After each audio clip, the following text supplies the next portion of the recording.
hormat kepada Ibu Dr. Riri Rengganis SSM Hum selaku dosen mata kuliah Bahasa Indonesia kelas Pendidikan Matematika 2022B, dan juga salam sejahtera untuk kita semua. Semoga kita selalu dalam limpahan rahmat dan karunia dari Tuhan Yang Maha Esa. Saya Ali Humero dengan 3 NIM terakhir 062. Bahasa Indonesia adalah bahasa yang kita gunakan sehari-hari dalam kehidupan berbangsa dan bernegara. Namun, sebelum kemerdekaan Indonesia diproklamasikan, bahasa Indonesia merupakan salah satu dialek bahasa Melayu loh. Pada masa penjajahan Belanda, bahasa Melayu juga dipakai sebagai bahasa perhubungan yang luas. Bahkan, komunikasi antara pemerintah Belanda dan penduduk Indonesia juga menggunakan bahasa Melayu. Pada tahun 1928, saat dilangsungkannya Kongres Pemuda pada tanggal 28 Oktober, bahasa Melayu diubah namanya menjadi Bahasa Indonesia dan diikrarkan sebagai bahasa persatuan atau bahasa nasional dalam Sumpah Pemuda.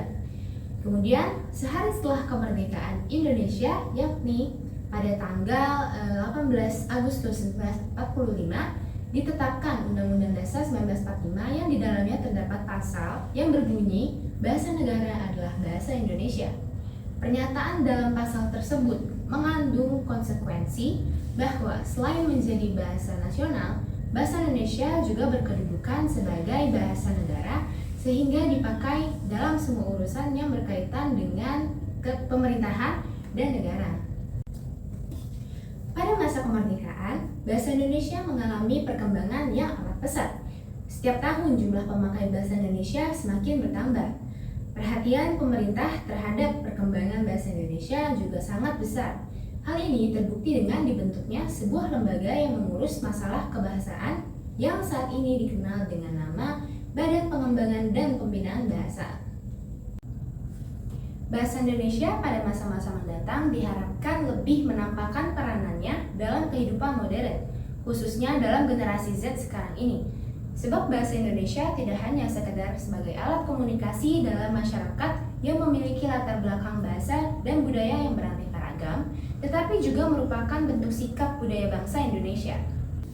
Dalam menatap masa depan, bahasa Indonesia diperhadapkan dengan perkembangan dunia yang sangat pesat, termasuk perkembangan teknologi informasi. Dengan pesatnya perkembangan teknologi informasi itu menuntut bangsa Indonesia terlibat aktif dalam mempersiapkan diri memenuhi kebutuhan hidup, termasuk kebutuhan berkomunikasi secara global. Untuk itu, seluruh komponen bangsa, mulai dari anak-anak sampai orang dewasa, harus memikirkan dan mempertahankan agar bahasa Indonesia tetap eksis dalam menghadapi era globalisasi sekarang ini dan tetap memiliki prospek yang tinggi pada masa depan kelak. Sekian materi yang dapat saya sampaikan, kurang lebihnya mohon maaf. Saya pamit undur diri. Wassalamualaikum warahmatullahi wabarakatuh.